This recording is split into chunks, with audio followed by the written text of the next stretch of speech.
So I did a blog post today talking about how you can start services up in the background on startup using operations. This is actually an older API that's been available for a while on applications that are built on iOS. And I actually came across it. A colleague at my current job showed me how we could use this. And so I wanted to give a kind of a quick explanation of how you can add this and use this in your applications. So if we look over here, we've got a Swift application, and let me blow this up a little bit so you can see it a little bit better. So here in this application, I've got my this is the app delegate, and the app delegate, the one method that always fires when the application is starting up is this did finish launching with options. And so what I've done is I've placed in here a call to a method here called run my start operations. And if we look at this, what I actually have here is I have an operation where I'm going to be starting up Firebase when the application starts up. And we actually take a look at that right here.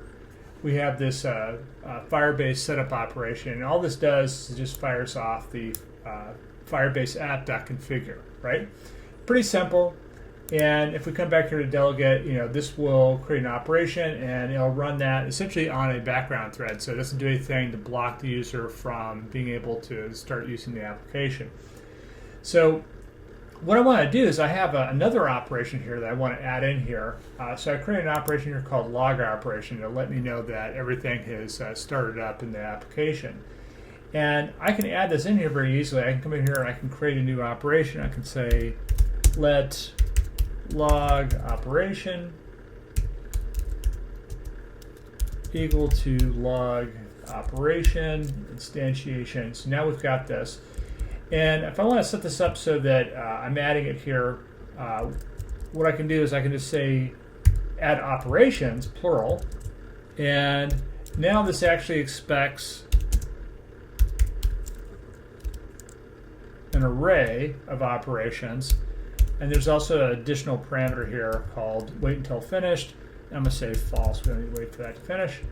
And this will run those operations. But one of the things that's important to remember here is that with an operations queue, it actually can run those off in a different thread. So there's a good chance that this log operation here will run before that the Firebase setup operation. And so this has a dependency on the Firebase operation. How do you guarantee that these things load up in the proper order? Well, they've actually made that pretty easy to do. So if I come over here, I can come over here and I can say this log operation has a dependency. I'm going to add dependency, and I'm going to add the Firebase setup operation here. Oops.